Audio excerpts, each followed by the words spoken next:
Waraanni kaab Itoophiyaa hunammaan tanallee kallattii hedduun jilaan deemuu irratti argamu. Gareen adda bilisa baasaa uummata Tigraay xalayaa dilbata fulbaan gaaf 11 ifa qorte maxxansitee marii araara tagamta Afrikaatiin godhamtiin fudhadhi jechuunis waan fudhatama argattiin fakkaatu. Mootummaan Finfinnee ibsi TPLF kan moggaa dhiisuun kaleessaaf hardhalle dir Maqalee xuyyuuraan gooluu irratti argama. Haleella yuunivarsiitii Maqalee moona dame saayinsii hawaasaa tamsaas buufata TV dimtsa wayyaaneetiif iddoo quttum uummatarra godhamti jedhanii miidhaan dhaqqaba kunoollee sodaatama. Including Maqalee University at Haqqi campus. Waraan deemuu jira kan ilaalchisuun ibsa kakeen ajajaan olaanaan humnittis Tigraay Jeneraal Taaddasee Warrade yaaliin gareen Shaabiyaatiif Itoophiyaa kallattii akka akkaatiin Tigraay qabachuuf godhan fashaloofte jirti jechuun dubbaa. Kan maleellee humni ittis Tigraay kun meeshaalee waraanaatiif loltoota baay'ee boojii dabarri immoo hara deddeebiit gulaan kuta waraan Itoophiyaa jechuun diviizhinii 27tiif tuutu humna adda mootummaa naannoo Amaaraallee kuta sadi barbadeessee jira. Barbadeessineen jedhantun dhuga taate baatu OMN addawaan qulqulleeffatu tokkollee hin qabu. Taatullee suuraalee viidiyoowaa waraan Itoophiyaa kalaakobsaan dhugtaan miidiyaalee Tigraay kan gubbaa boojiyamtoota ta'uun dubbachaa oolu. Halees kibxat fulbaan 13 magaal Naayiroobii tabba gadaa Keeniyaa ta'uun kakakuseen pirezidaantiin Keeniyaa Haarawi Wiiliyaam Samooi Ruuto rakkoo waraan Itoophiyaa mariin akka fal argattiin hojjedhaa jedhe. Hojii armaan dur hojjechaa tureen pirezidaantii duraanii Aabbo Uhuru Keenyaataa hajaj gameessi gan 55 kun rakkoon Itoophiyaaf biyyoota akka Diimokiraatik Riipabilik Koongoo fakee jirti akka fal argattuuf Uhuru Keenyaataa waliinin hojjedhe jechuun isa biyya waraanaan bututti Itoophiyaa faaf abdii guddoo ta'uun oolle. Uhuru mari araara ka biyyootan kan keessa godhamtuuf uummata Keeniyaa bakka bu'ee akka gaggeessuuf waliigallee jira. Armirra mootummaan Keeniyaa gargaarsa barbaachisuuf hundiin godhaaf jechuun waadase. Filannoo barcuma olaanaa Keeniyaa tamarshaneessootiin dure Aziimo Laa Umuujoo Raayila Odingaa yookaan baabba dabsate baalli haqabate. Irra guddaan Hustler Nation kun hoggantoota biyyootan 20 lammiilee Keeniyaa 60 qaamolee nageenya 10,000 qarshii Keeniyaa shiliinki miiliyoon 2 dhangalaasuun ifa President of Republic Kenya jedhamuun moggaafa. Aanaalee godina Horroo Guduruu Wallaggaaf Wallagga Ba'aa hedduu keessatti sababa weerara finxaaleyyii Amaaraatiin manneen barnootaa waan ugguramaniif adeemsi baruu fi barsiisuu waggaa lammaffaaf addaan citee jiraachuun jiraattonni Oromiyaa Miidiyaa Neetworkitti himani.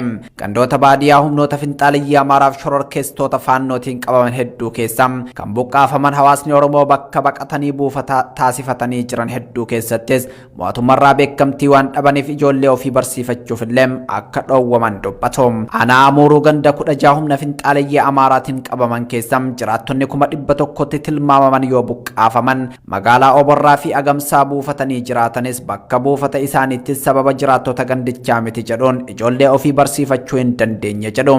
Ragaa iccitii OMN biiroo barnoota aanaa Amuururraa argate akka agarsiisutti aanicha keessatti manneen barnootaa sadarkaa tokkoffaa 10 fi manni barumsa sadarkaa lammaffaa tokko guutumaan guututti sababa gandoonni manneen barnootaa sun keessatti argaman humnoota finxaaleyyii Amaaraatiin qabamaniif cufamaniiti jiru. Manneen barnootaa kana keessatti giddu galeessaan barattoonni 10,000tti tilmaamaman barnoota hordofaa akka turan kan agarsiisu ragaan arganne.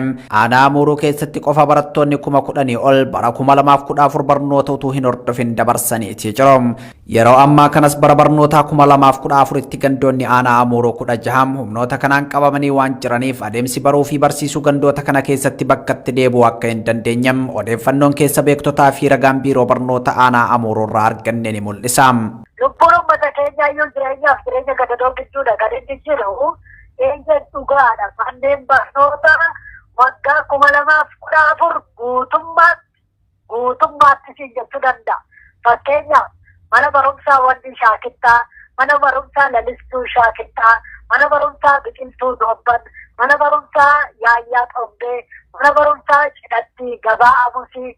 Gandoonni yeroo duraadhaaf fakkeenyaaf Harar Sammoo, Harar Jaarsoo, Bigir, Jooj, Dinkii, Waalli, Lummaa, Siiddan dabalatanii jarree kun guutummaan isaanii tokko hanga 8tti kanneen qaban hin jiruuni.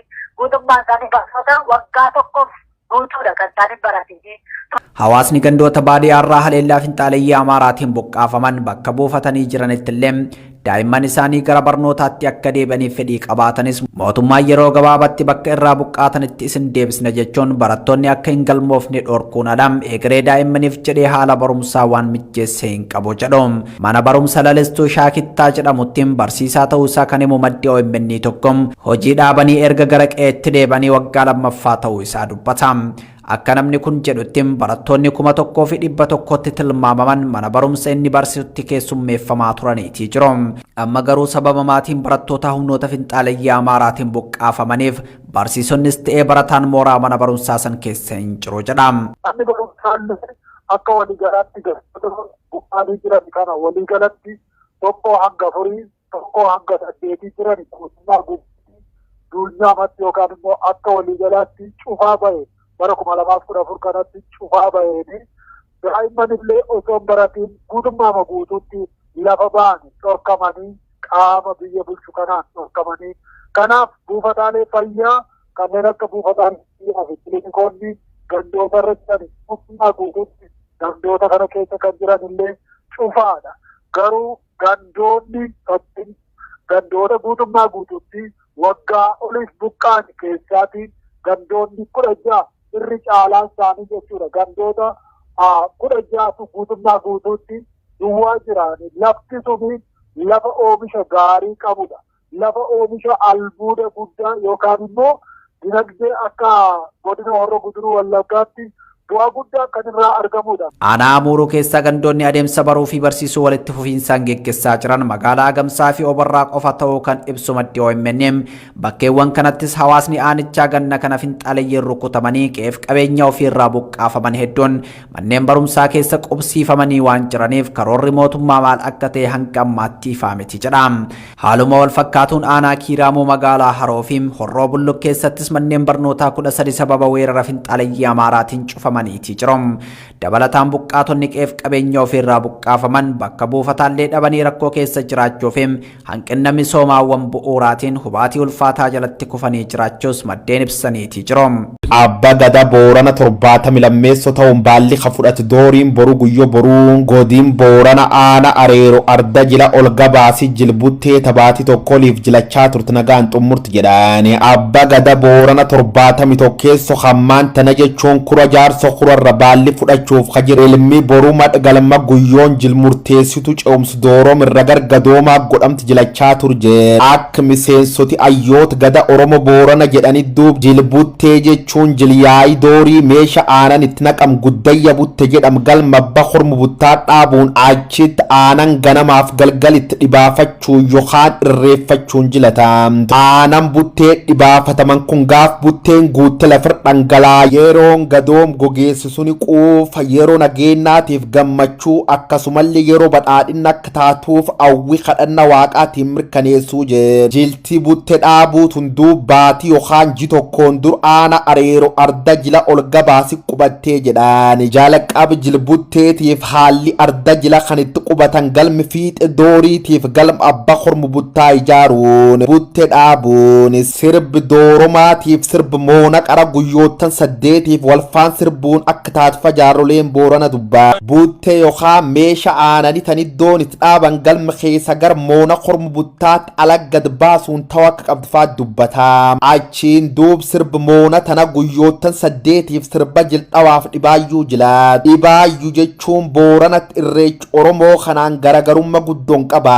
Jilmoona tana gaaf xumuran kormu buttaa waaba jechuun iddootti turfam kabiraa jijjiirachuun achi torbaan tokkoof eegi nyaachaa turan duub gad baasanii jilbalbalatti fufuu je.